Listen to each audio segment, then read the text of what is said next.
Well, hello, hello, and happy Monday to you. If you're joining me live, it's so wonderful to have you with me here. And you're joining me on a replay. Happy replay day to you as well. We're live and excited to welcome you to today's live level up conversation.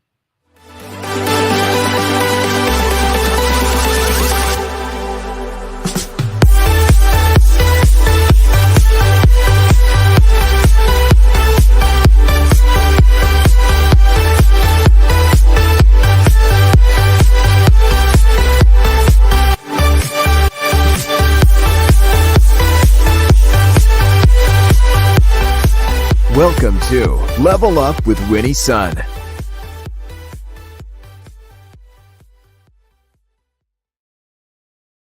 Hello, friends. It's so great to see you. I see Ross Brand joining us from YouTube Live, and I see Sadiq on LinkedIn Live. Thank you so much, my friends. Wow, so many of you today. Thank you so much for being here. I'm Winnie Sun, your host, Forbes contributor, CNBC council member, and award-winning financial pro, here to keep you on top of relevant trending business news. But what's most important is that you're part of today's discussion. So we're going to be sharing audience feedback during our community moment, but thank you so much for tuning in. And I hope and I want to wish you a wonderful week this week as well. Now, today, I want to welcome you back because we have a very special guest. I love Mondays like this. She is an internationally recognized journalist and radio host. She's a total powerhouse, top TEDx speaker, 20 plus year veteran of NPR and public media, certified in negotiation mastery at Harvard Business School, and just all around a wonderful person. I'm excited to jump in with her. But before we do that, you know what we got to do? We got to talk about the market and how close today. So the Dow closed down 201 points today.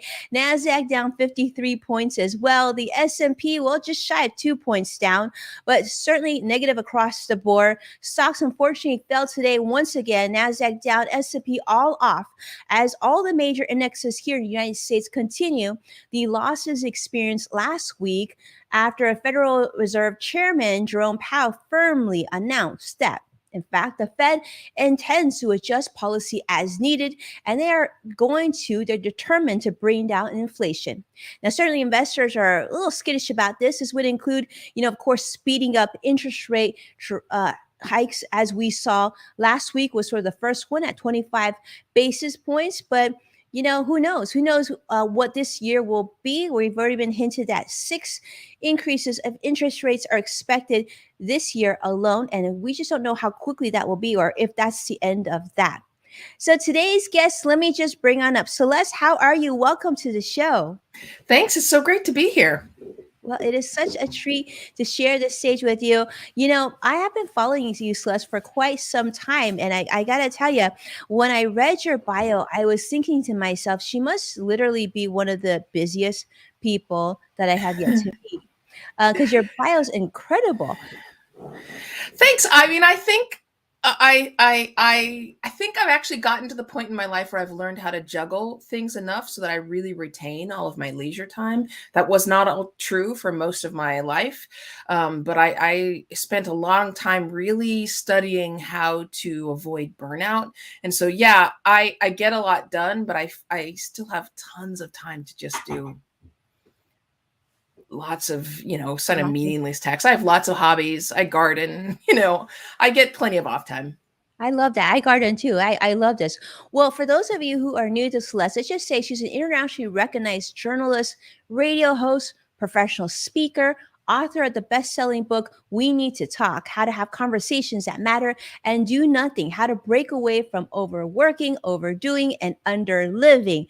She is someone that you're going to really, really enjoy hearing from. And her latest is Speaking of Race, Why Everyone Needs to Talk About Racism and How to Do It.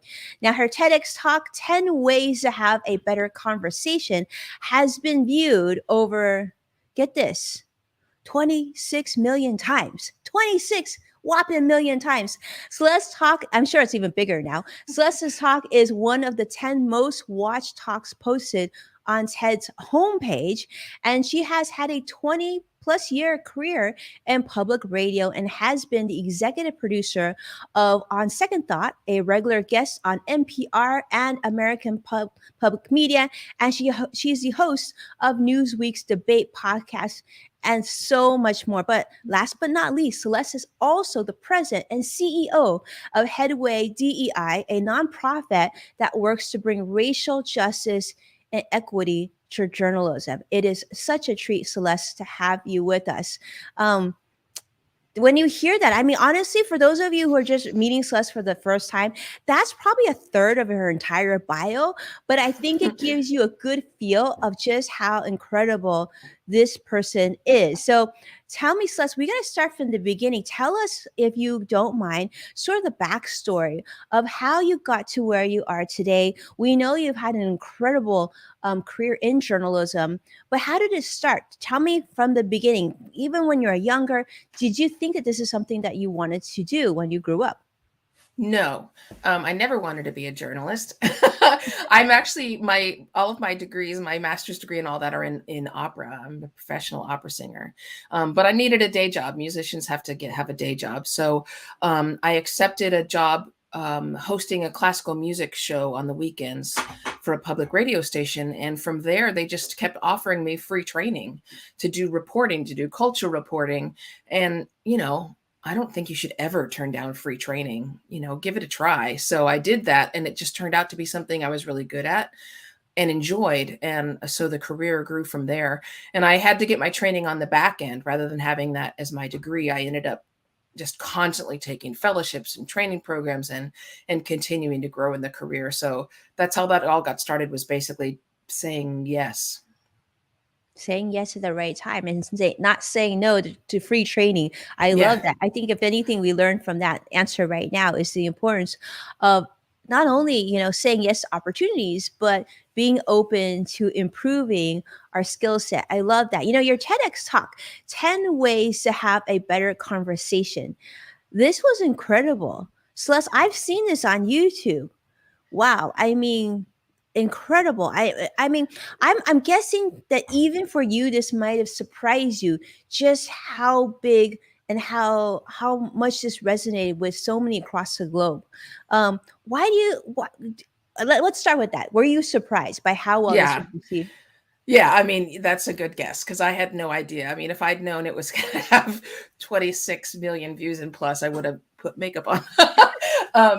I had no idea. I mean, the prompt that they gave me was, think of something that's going wrong in the world today and then tell us how to fix it, which honestly is a great prompt for any speech. So the one thing I knew as a journalist that was going wrong, it was that people aren't talking to one another, not with respect and civility. And that happens to be something that I know how to do. Like, I can fix that. I didn't think it was particularly sexy or interesting. It's just something I was really interested in. So I was blown away when it started getting all those views. I remember when it went up on the front page of TED and I started looking at the numbers. Someone was like, your talk's on the front page. And I looked and I'm like, oh my gosh, it has 5,000 views. Holy cow. I'm like, if it has 10,000, I'm going to have a cocktail. So yeah, it's been surprising, the growth of it. But it also means that people are looking for ways to improve their conversation. So I think that's a hopeful sign. It's interesting, Celeste, because I mean, it's incredible that this topic resonated with so many of us, but I think we can all relate to that. I mean, we all communicate, all of us communicate, and even if we don't speak, we communicate, but to always have that humility of saying, yeah, I want to know better ways of communicating with others and having better conversations. I guess I'm curious to see your thoughts on this. When you think about conversations, why are they so important? And, why do you think this is sort of a lost art? So first of all, there's nothing more important than conversation. And I say that from the point of view of the fact that our communication and our collaboration skills are the reason that Homo sapiens has been successful on the planet. I mean, this is something that evolutionary biologists and psychologists spent a long time trying to figure out, because we're not particularly fast. We're not tough. The the air conditioning changes 5 to 10 degrees and, we start shivering. So we're not, all that strong of a species in it physically, but we can collaborate like nobody's business. We have the most sophisticated communication of any species, which means, there's only two species that can take down a bison regularly, right? That's humans and wolves. And we do that because we're pack animals, meaning we can communicate with one another in such a way that we can take down this incredibly impressive beast together. It also means that when there are threats that come along, if you're messing with one human being, you're almost always messing with more. So this is that number one. I don't think there is anything more important than our conversations and our communication with one another. The fact that it's a lost art is because we keep doing other things to replace conversation. I don't understand it. We have this superpower, and then we try to replace it with emojis. We do this all the time. We're trying to find ways around talking to one another, which is ridiculous. That's like Serena Williams saying, oh, you know what? I guess I'm going to try basketball. I mean, what a dumb idea. And yet that's a decision we make every single day. Why do you think that is, Celeste? Why do you think that although well, let me pull back. You and I talked about this before we started this show, is I have 3 young children, right? And I would say that seems to be something myself as a parent, I'm always sort of coaching my children about how to have conversations, how to have relatable, meaningful, and really productive conversations. Why do you think children aren't taught the art of conversation? There's a few reasons. There's a bunch of different reasons for this. Part of it is that we make this basic mistake. We think that if you're a good talker, you're good in conversation. And that's just not the case. To be good in conversation, your listening skills have to be as good as your talking skills. And for some reason, we don't teach listening, even though you have to teach listening in order to get better at it. We don't just learn how to listen. So we have all these courses in public speaking, and we never teach people how to listen. We need to acknowledge that listening is actually quite difficult. It is difficult to focus. It's difficult to bring to bear the energy that you need in order to listen to other people. And so that's something that we need to actually realize. Stop teaching public speaking. Most people are actually quite good at talking. It's the listening part that we have to teach. The other portion of this is that we've gotten into this society where, okay, so let me put it this way. Every single person has only a limited amount of social energy every day. And you can think of it like your gas tank, and your gas tank empties out over the course of the day.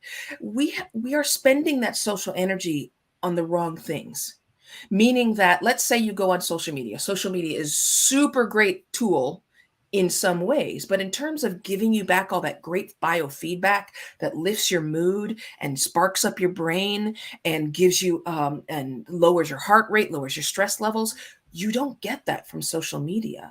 You get that from either talking in person or on the phone. So when we're spending all of our social energy dollars in social media, which gives us nothing back, it actually takes energy from you. Then of course, by the end of the day, you'll get home and you're too tired to call your friend. You're too tired to go across the street and say hello to your neighbor. And that's actually the conversation that would be self-rewarding. So we're making some wrong decisions, and they're not particularly helpful for us. They're adding to our feelings of exhaustion. They're adding to our feelings of burnout. Whereas if we just kind of leaned a little bit back into using our cell phones at least half the time as a phone, we would actually feel better. Wow. If we use our cell phone at least half of the time as a phone, we'd feel so much better. That's Yeah. powerful. Celeste, let me ask you this. And people are listening, you're saying, okay, I get it. I need to listen more to have better conversations. But everybody's talking about the importance of social media. Of course, we know it's important for brand building and whatnot, right? What is your percentage of your day look like, and how much of your time is spent on social media platforms, if at all, and how much of your time is spent having real conversations? So I limit all of my social media usage. I quit Facebook quite some time ago. The only two platforms I really use are Twitter, which I use regularly. I probably check in on Twitter once an hour or once every 2 hours. And each time that I check in, I'll be there for like 5 minutes, and then I close it out. I close out the tab. And Instagram, I'll usually check in like once a day. So altogether, my social media usage is easily less than an hour a day. And that's because at some point, I had to sit down and say, how am I spending my time every day? If I feel like I'm out of time, if I get to the end of each day and feel like I didn't have enough time for everything, where is that time going? And so I kept a time diary for weeks because I wanted to figure out. And I realized that I was on social media for more than 3 hours a day, even Wow. though I really only had like 6 or 7 hours free each day. And I was spending half of it on social media. And that's when I had to stop and say, okay, that's not going to work for me. So how much time do I want to spend? And that's when I really, really started to cut back. Social media is incredibly powerful and very useful, but its uses are limited. And we have to really be clear on what social media is really good at, which is things like disseminating information. The chats that you have, like the Twitter chats that you have, excellent use of social media. Thank Linking to articles, sharing information, things like that. Gathering communities or connecting with people, finding that person from high school they haven't talked to forever. But if you're actually going to have the conversation or the meeting, that needs to happen offline. That needs to happen offline. I love that. That's so powerful. And I think a lot of people are listening to this and like they haven't heard this in a long time, right? In the day of TikTok and Instagram and YouTube and all these different platforms, you feel like for many people, they feel like they're missing out if they're not on these social platforms. I've heard this time and time and again. I feel like I'm not on Instagram enough. I'm not on TikTok enough. But that's actually that may not be the case, right? So here's what we like to talk about too. Your book, Do Nothing, talks about the real dangers of burnout. And I think this is a topic that all of us can relate to. It's a book you wrote about the Great Resignation. So I would love if you could talk a little bit about this. I feel like this is something, especially now that we're now, 2+ years through this pandemic, I think more of us feel burnt out than ever. What are some findings that you thought were interesting? Maybe this will help those who are listening in. Oddly enough, I wrote this book in 2016. So I kind of predicted the Great Resignation. Like I knew Wow. something like that was coming. And, burnout was already in epidemic levels, according to the WHO, in 2019.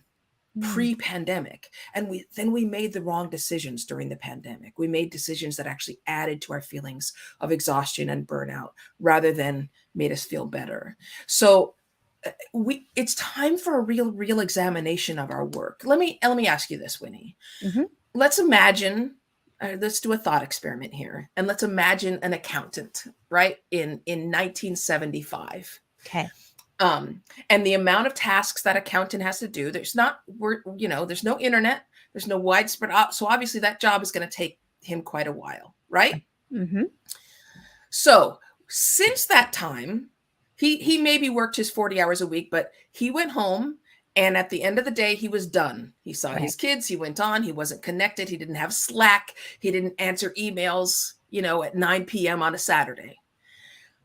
So here we are all these years later, half a century later. Why is that same accountant still working not only the 40 hours a week at his job, but then going home and doing extra work when we know perfectly well the job takes less time? Right. And that accountant actually sent me an email this weekend and asked me to sign a document and to him. So he's working 7 days a week, right? Yeah. Because it's Why? tax season. You're right. And you're right. And because of technology, right? So much of it's done digitally now. And so the workload has Faster. increased. But I'm gathering, Celeste, you're probably going to point this out too. Probably he doesn't even have that many more individual clients. It's become added work. It's become broader. Yes, we have, there's the axiom that the work will expand to fill the time allowed for it. Mhm. So if your boss says you need something, he needs a memo from you written in an hour, it will be done in an hour. But if he says I need this done by Friday, it'll take till Friday magically, right? And so what has happened is our ideas that working long hours is in an of itself a virtue. Like that's how you prove your worth, is how hard you're working. We have therefore found a way to make these jobs that are taking less time now than they were 10, 20, 30 years ago. But we have now expanded that work to fill up even more hours. And it's killing us. Like literally, the life expectancy has gone down in the United States for years in a row. So we have to be honest with ourselves about how much time this takes.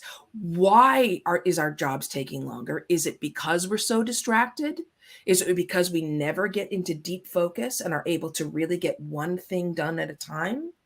And or are we padding up all the things that we need to do until it means that we're working long hours? So I want to come back to you on this point because you had mentioned, you predicted this years before the pandemic actually occurred. You wrote the book years before the pandemic occurred, but you said during the pandemic we did it all wrong. And so I want to come back to that point, Celeste, because I want you to talk about that. What did we do wrong? What could we have done? Now we're kind of looking backwards, right? In the last 2 years, what are some things, in your opinion, what did we do wrong? What could we have done differently? Well, one of the first things that happened was managers became nervous. And they became nervous because everyone who was able to have a job and stay and work remotely started working remotely. And managers started to feel like they needed to clamp down so they could make sure everybody was getting their work done. So people added meetings to the day. People started adding check-ins. This was a very, very bad idea. One of the things that causes burnout is a lack of autonomy.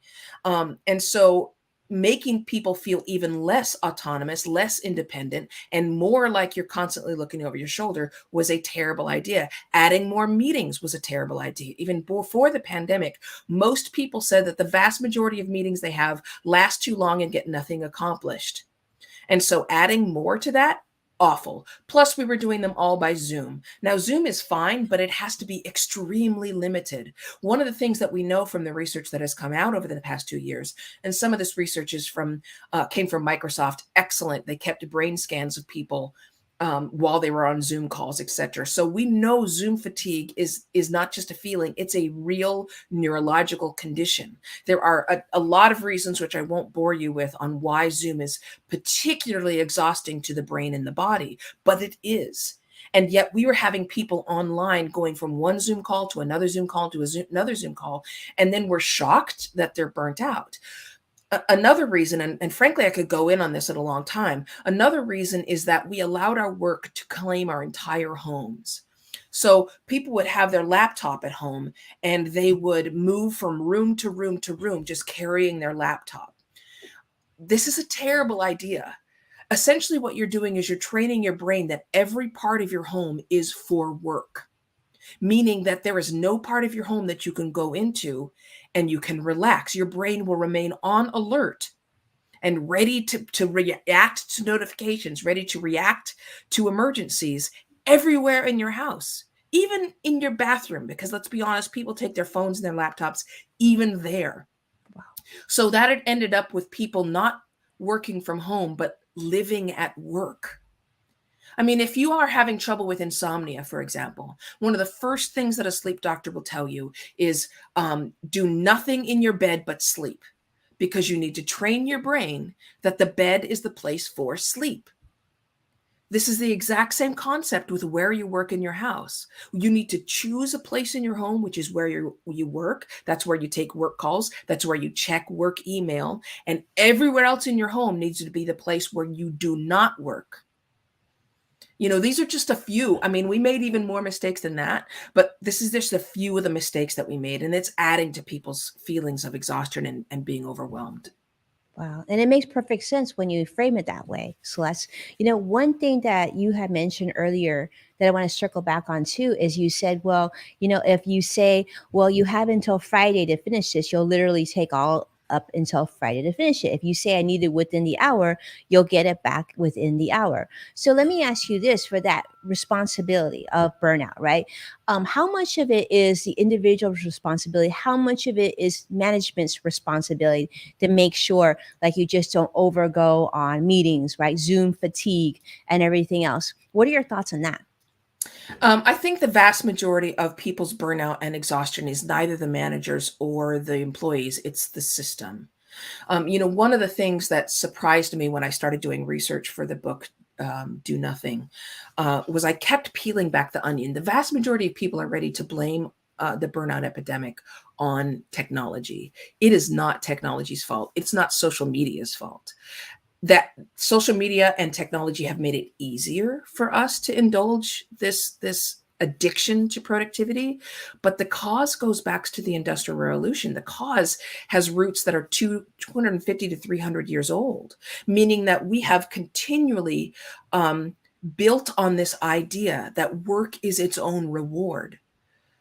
For most of 300,000 years when human beings were on this planet, we worked less than half the year. Even in like the peons in the Middle Ages, we worked less than half a year. We had a task that needed to be done. We got it done, and then we relaxed. Right around the Industrial Revolution, that's when you started getting factory lines where it was just this constant flow of work, where our employers kept demanding longer and longer hours of work. And every generation has leaned into that. And then you added in this religious sense that, idle hands are the devil's playground and any kind of leisure is sinful. And then you add into that this patriotic sense that when you're buying more products and working more hours, you're supporting the nation and being patriotic. And you get this trifecta of forces that have created the society in which we think long hours, no matter what we're doing during those long hours, we think working for long hours is good, period. Work is its own reward and its own virtue. That's the real cause of all this. And that's why it's kind of going to take a little bit of a revolution to change it and bring us back to sustainability. We have to do it. Don't get me wrong. It has to be done. And because it's been relatively recent that all this changed, I know that we can change it back, but I don't think there are many things that managers could change. Number one, stop sending emails at any time outside of work hours, because no matter what you say, even if you say to people, go home and relax, they will think that your email means you want a response. And the rest of us need to actually take our vacation time, for example. Stop donating billions of dollars to your employers by not taking your vacation time. So there's things all of us can do to make it better, but we're going to have to change as a society. We're going to have to change the society. And Celeste, I think that's really powerful what you said. I mean, we've seen certain countries that who are traditionally been, let's be honest, overworked cultures, right? We've seen, I think it's in Japan and other countries are saying, we're going to test out this 4-day work week. And is this going in the right direction, Celeste? What are your thoughts? Yeah, absolutely. I support the 4-day work week. I actually support even a 3-day work week. We don't need all the hours to put in that we're using right now. I think honestly that, as a boss, I tell people when you finish your job, go home. When you finished what you need to do, go home. And if that means that you're done in 2 hours, I'm okay with that. You have a certain amount of expected work that you need to get done. And when it's finished, go home. And I feel the same way about all of our jobs. And, look, the statistics are on my side. The data is on my side. There is a diminishing rate of returns as soon as people start to work long. I'll give just one example.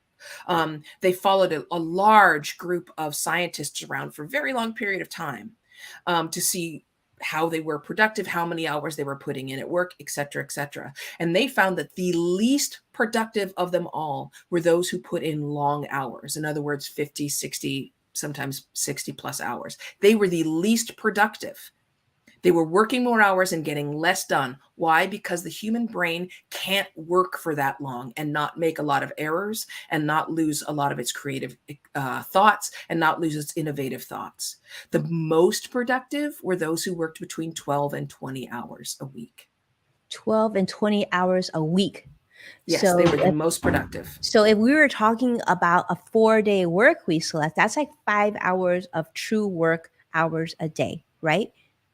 Yeah. And that's about as long as the human brain can focus. If you look at some of the most productive and accomplished people throughout history, Charles Dickens, Henri Poincaré, Charles Darwin, they worked 4 hours a day.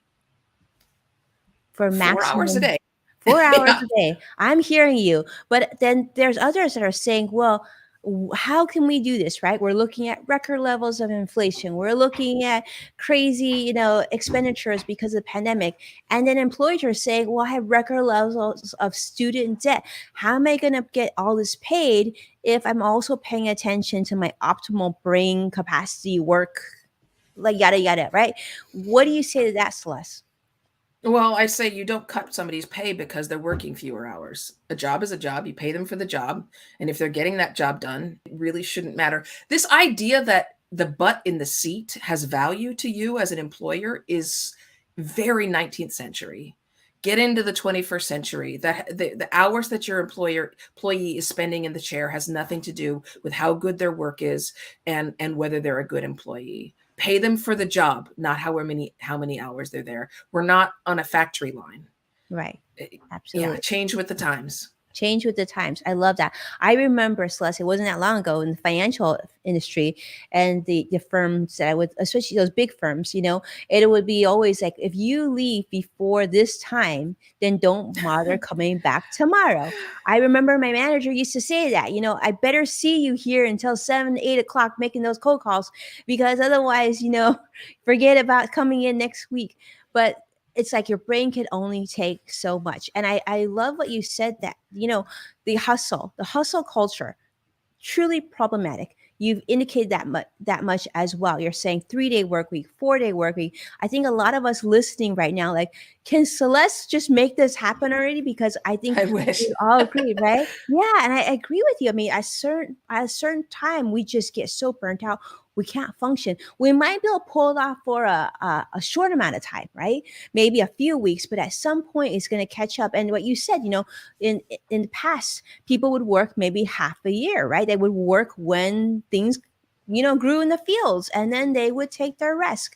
What do you think about the next generation? What do they need to do? Because I think, a lot of young people are watching this like, I feel like I need to just keep working to get ahead, right? To get that next promotion, to get whatever that next thing is for them. What do you say to that?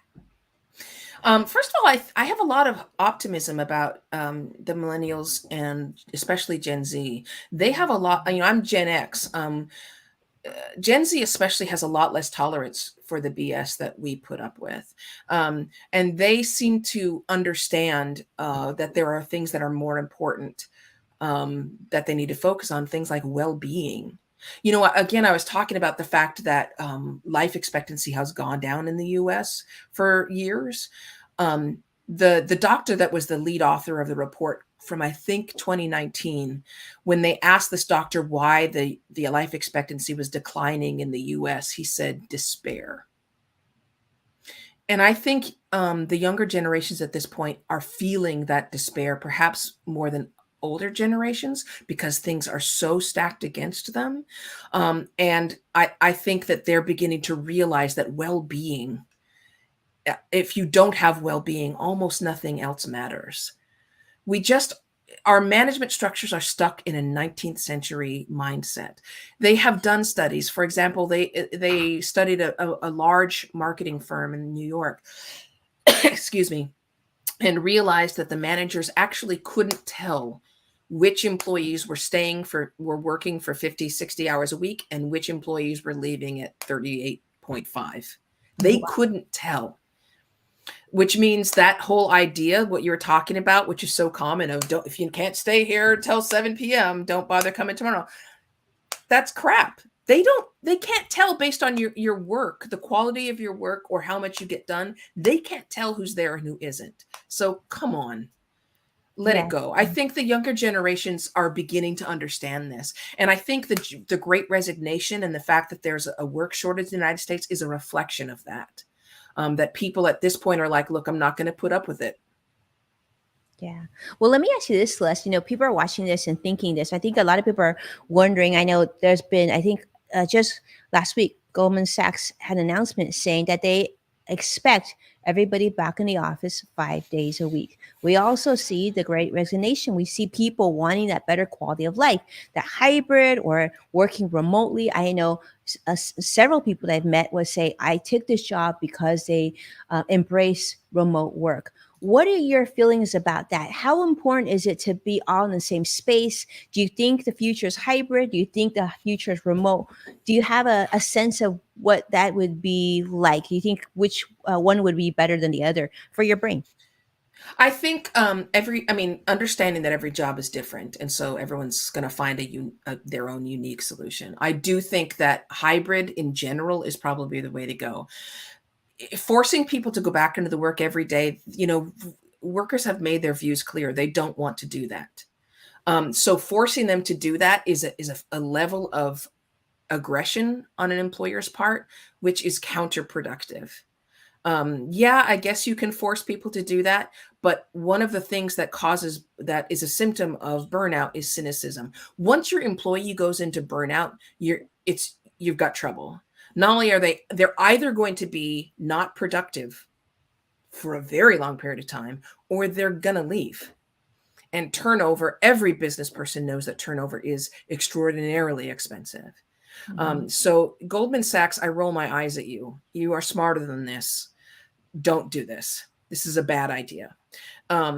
However, the in-person interaction that we have is really, really crucial in order to have great teamwork, in order to have good, healthy communication.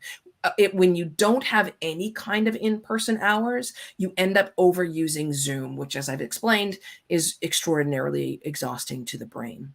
So that's why I think hybrid is probably the way to go for most, especially knowledge workers. Obviously, if you work at McDonald's, you have to be at the McDonald's. But for those of us who are able to work remotely, hybrid is probably the solution. Hybrid's a solution, right? So when you work independently, you can turn on the camera, you can be comfortable, you can have that work-life balance, you can do the laundry, you get your stuff done as long as your work gets done. And then periodically you meet with your team in person for true conversation, right? Like you were saying. Yeah, absolutely. As long as the managers don't see that as a opportunity to micromanage you, don't add meetings, check-in meetings for your employee that's working remotely. If they're not getting their work done, that's a problem. But don't add any of those check-ins until they're missing deadlines and not getting work done. Don't preemptively assume they're going to screw up. Yeah, so powerful, so important. It's such an important conversation here. I love this. Thank you, Celeste, for sharing this. Let me ask you this. I want you to talk about do nothing. Tell us about do nothing. Doing nothing. Well, I didn't mean literally do nothing. I just meant do nothing that has commercial value. I mean, get some of those hobbies that are kind of worthless. Previous generations did all kinds of stuff that couldn't be added to their CV, that you couldn't post on social media and increase the value of your brand, right? Things like rock polishing and stamp collecting and macrame. People had hobbies. One of the reasons the pandemic was so difficult for people is they were stuck at home and they had nothing to do that wasn't connected to work. Find out what are the things that you like. I mean, you and I were talking before this live stream began about the fact that we both garden. I garden because I want to grow my own herbs for cooking. I don't make particularly beautiful food. No one is going to be liking those pictures of my lovely food on Instagram, but it tastes great. So, people need to find a way to I'll put it this way, find your open and close times. If you had the store of Winnie Sun, right? What are your shop hours? What time do you open? What time do you close? You need to establish those. And when you flip that sign over to closed, it needs to be real. It's not closed unless you come to the door and knock, and then I'll go ahead and open up and check my email real quick. It needs to be closed. It needs to be closed. I love that. Well, everyone should come up with their own schedule here. And I feel like we all need like a physical store that says, or a physical sign that says closed. Even if you're working remotely, put the sign up, put it on your door handle. I think that sums it up perfectly, Celeste. All right. I think it's time to have speed round. Let's have some fun.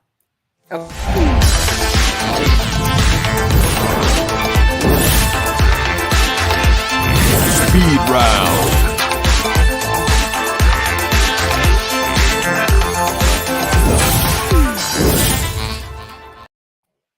Celeste, thank you so much for sharing so much with us already. I'm loving this conversation.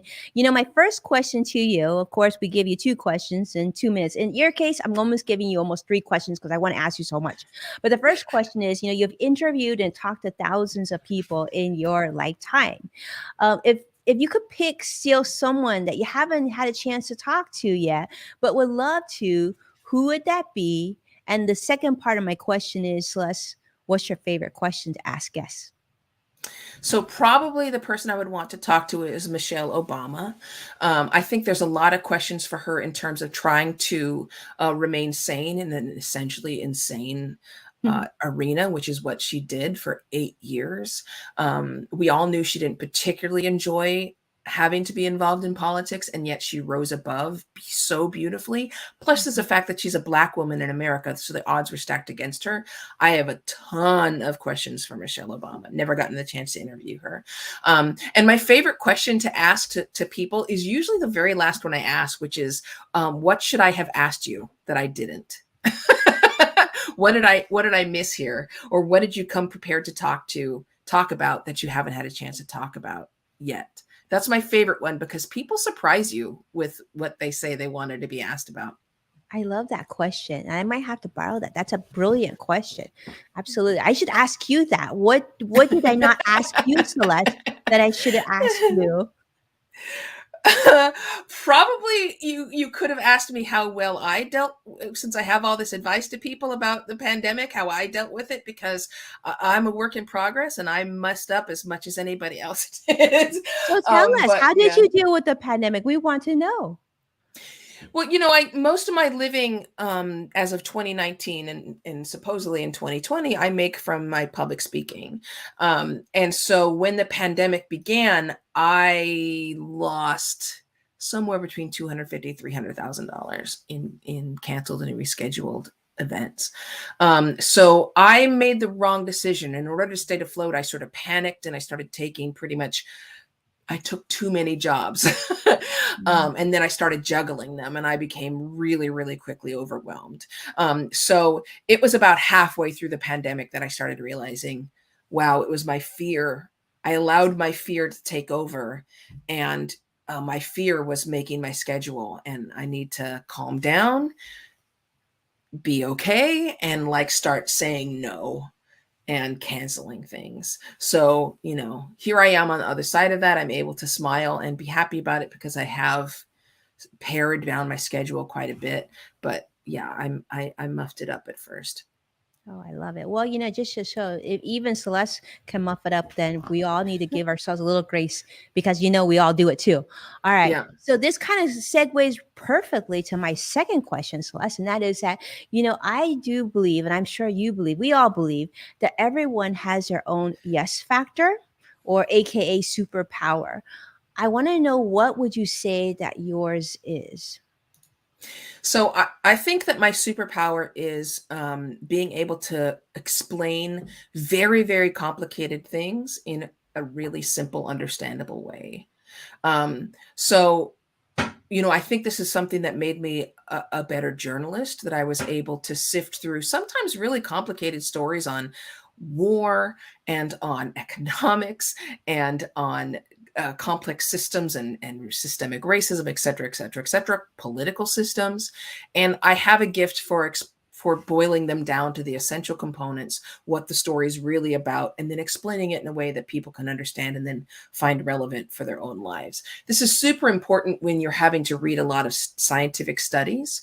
Scientists, as you probably know, are kind of like economists. They're not always the best at relaying their message in an engaging and entertaining way. But I have friendships with a lot of scientists who really are really happy that I will not only read their studies, but then translate them into actual human language. So I think that's my superpower. Well, that is a wonderful superpower. And yes, we absolutely enjoyed the time today. And I, for one, can say that I have absolutely enjoyed it and learned so much. And I understood all of it as well. So, Celeste, I'm going to ask you to hang out with us just a little bit longer. But thank you so much for your time and being so generous with all of us today. And for those of you who also are joining us watching the show, I want to say a shout out. I want to say hello to CrossX Fighter and Joshua joining us on YouTube Live. I see Modern Mom on so many different channels. CrossX Fighter once again, Brian Schumann. I see, wow, so many fans today. I've got so many wonderful friends and community members. Thank you so much for being here with you. Thank you so much for being a part of our program. If you don't mind, if you could take a moment to share this show, I would truly appreciate it.